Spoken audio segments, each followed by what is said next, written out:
सामाजिक विकास योजना 16/1/2024 ही सिंधुदुर्ग जिल्ह्याअंतर्गत समाज कल्याण विभाग याच्यामार्फत सिंधुदुर्ग जिल्ह्यामध्ये मागासवर्गीय वस्ती ज्या आहेत जवळजवळ 250 ठिकाणी साधारण 2.5 कोटी रुपयाची बेंच बैठक व्यवस्था या ठिकाणी करण्यात आली।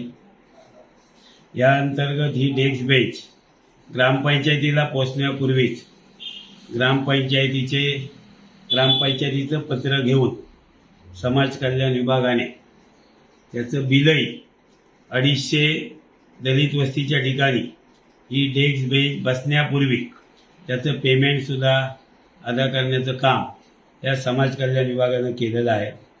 एकंदरीत ह्या 2.5 कोटीच्या कामामध्ये जवळजवळ 1.5 कोटी रुपयाचा भ्रष्टाचार झालेला आहे।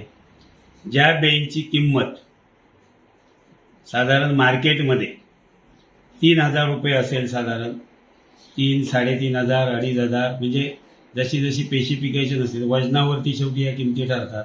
म्हणजे डेस्क बेंच तुम्हाला तसंच दिसेल पण त्याचं वजन त्यांच्या स्पेसिफिकेशन प्रमाणे कसं आहे त्याच्याप्रमाणे साधारण 2,500, 3,000, 3,500 म्हणजे जवळजवळ एका डेस्क बेंचमध्ये 9,000 रुपयाचा भ्रष्टाचार या ठिकाणी केलेला आहे।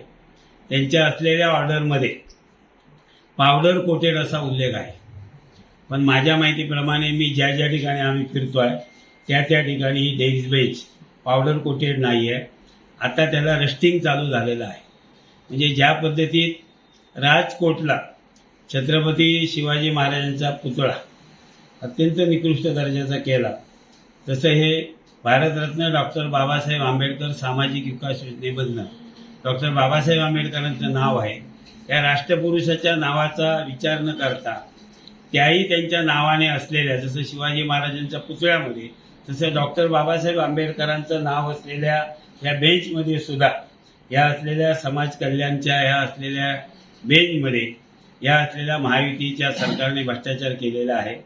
आणि ही डेस्क बेंच जी आहे ही कणकवली विधानसभेचे आमदार नितेश राणे यांच्या शिफारशीच्या पत्रानुसार घेतलेली आहे।